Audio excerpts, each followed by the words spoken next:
영어 강사의 한국사 역사 이야기입니다. 요즘 TV의 화제의 중심이 되는 고려 거란 전쟁은 11세기의 일인데요.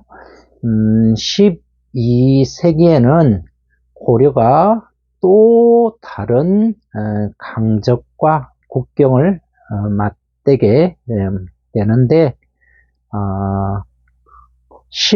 11세기에 거란이 세운 요 나라보다 더 강한 강적을 고려가 맞이하게 되고 중국 대륙에서는 송나라가 동일한 강적을, 북방의 강적을 맞이하게 되는데 여진족이 세운 바로 금나라입니다.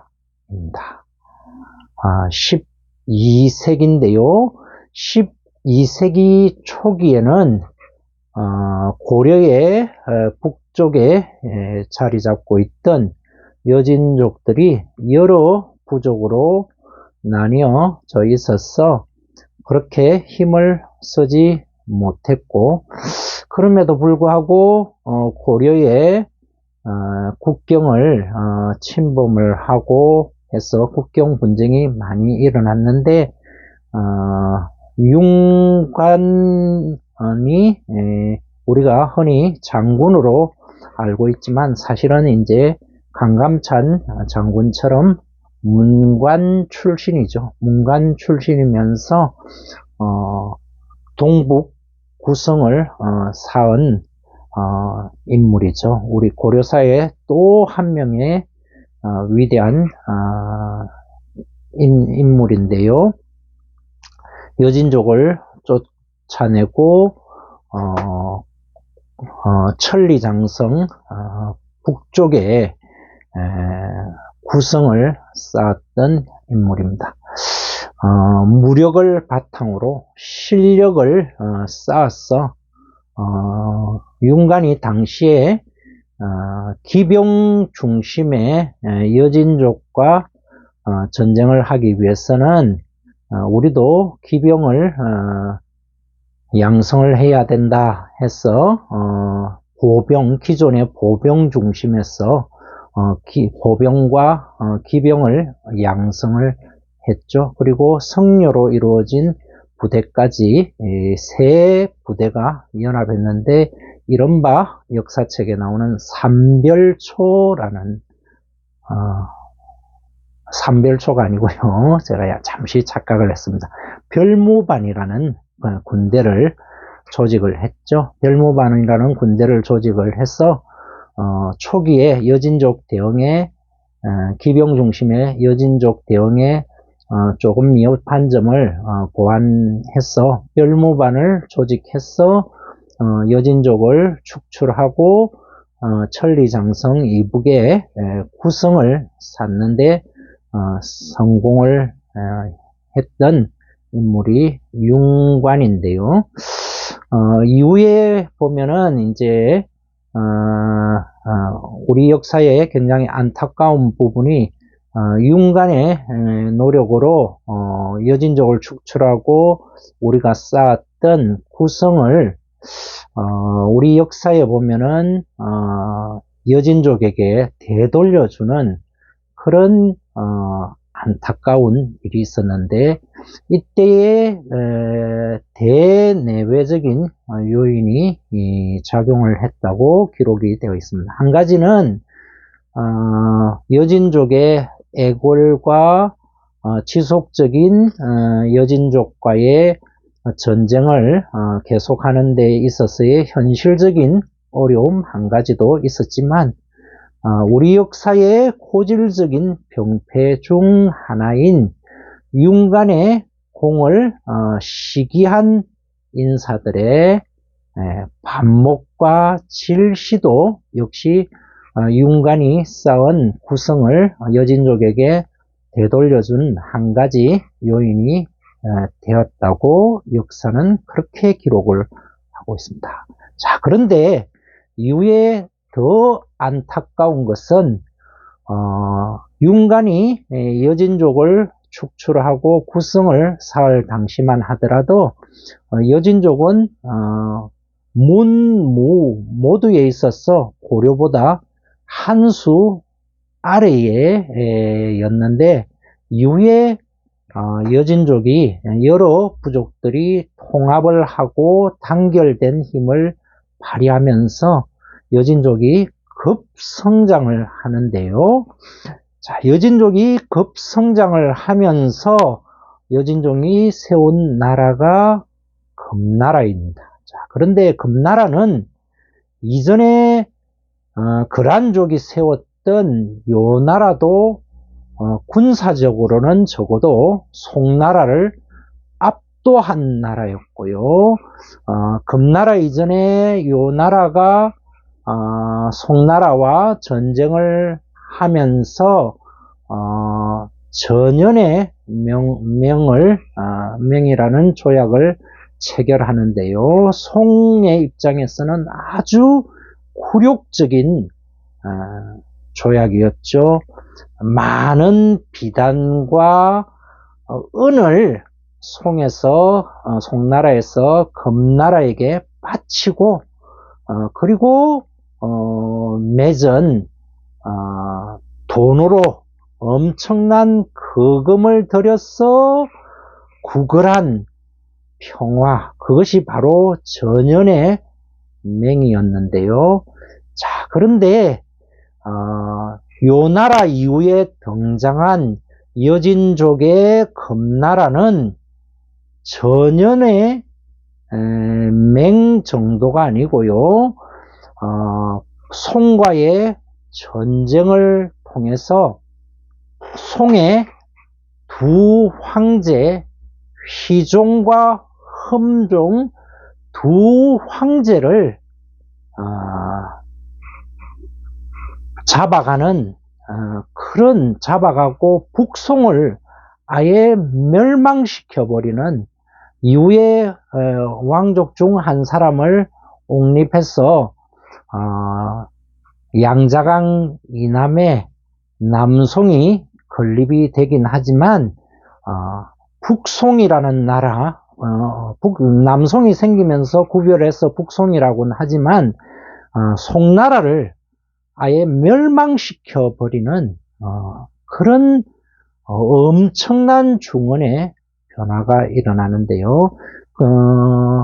금나라에서 송의 두 황제 휘종과 흠종을 납치해 간 이후에 남송과 금나라가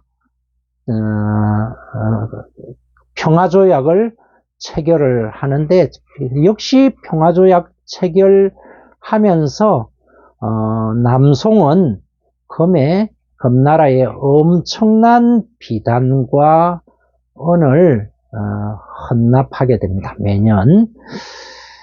자, 그래서 금나라가 송나라를 멸망시키고 두 황제를 잡아간 이 사건, 오랜 중국 역사에 있어서 가장 치욕적인 사건 중 한 사건이 근데요, 이 사건을 정강의 변이라고 중국 사서에는 그렇게 기록을 하고 있습니다. 자, 그런데 중국 북송을 멸망시킨 바로 그 금나라가 고려에 압력을 가해온 것이 바로 12세기의 일입니다.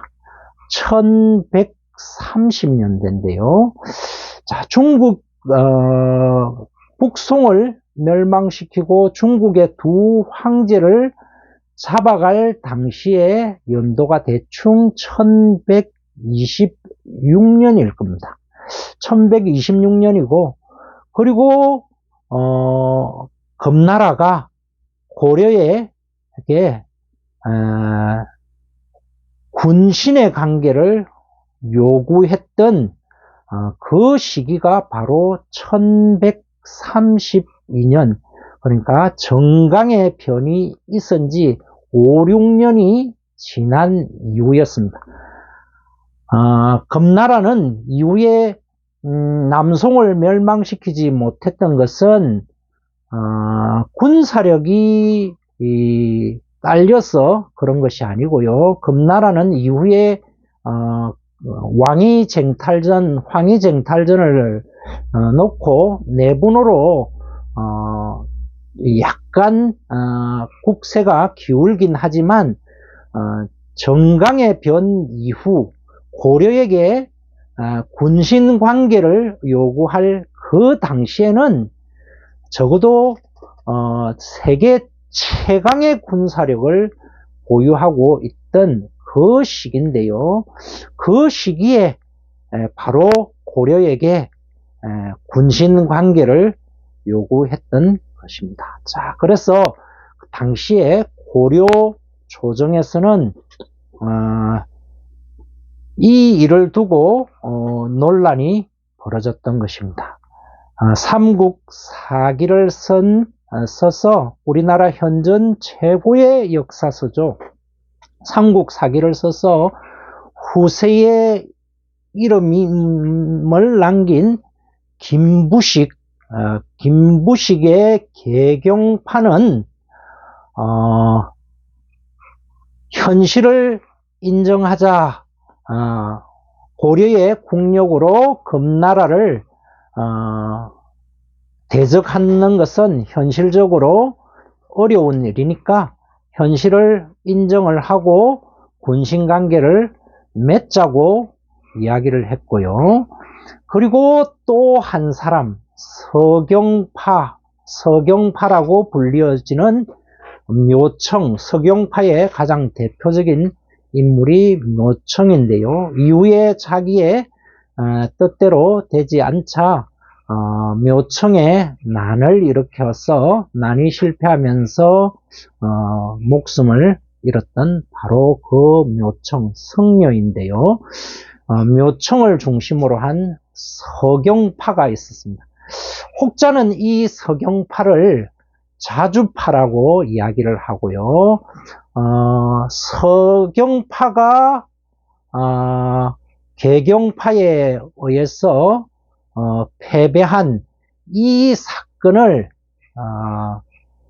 일제치하의 무정부주의자이고 상해 임정의 창조파의 대표 주자인 단재 신채호는 이 사건을 조선 역사상 1000년의 최대의 사건이다, 이렇게 평가를 했습니다. 신채호는 묘청 중심의 서경파를 높게 평가를 했고요. 서경파가 개경파에 패배함으로써 고려 역사뿐만이 아니고 우리 한국사 전체가 쇠퇴의 길을 걸어갔다라고 아주 통탄에 맞지 않았던 인물이 바로 이 신채호인데요. 자, 과연 그 시절에 고려는 신채호의 주장대로 개경파를 끊고 금나라와 적대했어야만 했을까요? 자, 역사의 가정이라는 것은 있을 수 없다고는 하지만 역사의 교훈을 받지 못하는 사람은 교훈을 받지 못하는 민족에게는 미래가 없겠죠. 이 말은 국내 많은 좌파들이 왜곡하듯이 신채호가 남긴 이야기가 아닙니다. 자, 우리는 역사를 통해서 어떤 교훈을 얻을 수가 있나요? 600년대 초반에 조선조에 있어서 우리는 임진왜란 이후에 또 한 차례의 호란을 겪게 되는데요. 정묘호란과 병자호란이 바로 그것입니다. 병자호란 당시에 후금 이후에 청을 칭했던 후금의 황제 청태종이 우리나라를 쳐들어왔죠. 그리고 똑같이 고려에게 금나라가 요구했던 것과 똑같은 요구를 합니다. 당시에 인조를 비롯한 주전파들이 금나라의 후금에 굴복하기를 거부를 했고, 후금은 강병을 이끌고 조선을 쑥대밭으로 만들며 쳐들어왔고, 왕과 태자와 그리고 대신들은 도망가기에 급급했습니다. 남한산성에 도망을 갔다가 결국은 인조가 굴복을 했고요. 삼전도에서 청태종 앞에 머리를 쪼아리는 이른바 삼전도의 굴욕을 겪었습니다. 자, 그러면은 고려가 만약에 신채호의 주장처럼 똑같이 했다면은 고려 왕은 조선 인조보다 형편이 더 나았을까요? 형편이 더 나은 게 아니고 형편이 더 나빴을 가능성이 굉장히 높습니다. 삼전도의 굴욕 정도가 아니고 고려 왕조가 금나라에 의해서 멸망당하고 고려가 금나라의 식민지로 전락했을 것입니다. 중국 송나라를 파죽지세로 몰아붙여서 송나라의 두 황제를 잡아갈 정도의 군사력을 가진 나라가 금나라였으니까요. 자, 물론 청나라는 이후에 중국 명나라를 멸망시키고 중국 통일 왕조를 건설하긴 합니다만은 적어도 청태종이 우리나라를 조선을 침공할 당시만 하더라도 후금 청은 중국의 만리장성도 넘지 못한 그런 상황이었습니다. 명나라가 온전하게 건재하고 있는 상황이었고요. 자, 그런데 신채호가 말하는 개경파와 서경파가 대립하는 그 시절에 금나라는 양자강 이북을 점령을 하고 만리장성을 넘는 것은 말할 것도 없고요. 북송을 멸망시키고 중국의 휘종과 흠종 두 황제를 잡아가고 할 정도의 청이 조선을 침공할 때와의 세력과는 비교할 수 없을 정도로 막강한 국력을 가진 당시로서는 세계 최강국이었습니다. 자, 그런 나라를 상대로 고려가 대적을 한다고요, 군사력으로?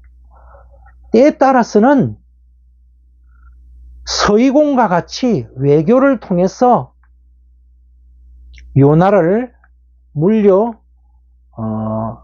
치는 것이 군사력이 겸비되지 않았을 때는 차선책이 될 수가 있을 것이고요. 물론 우리가 군사력으로 금나라를 압도할 수 있다면은 그건 최선이겠지만 당시로서는 현실과는 거리가 먼 이상에 지나지 않는다.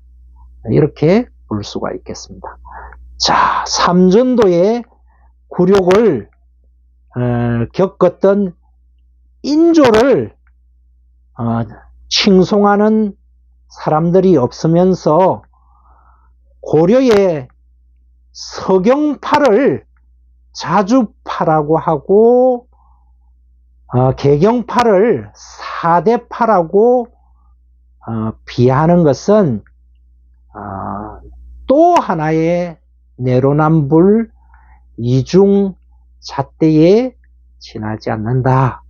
저는 그렇게 평가를 하고 싶습니다.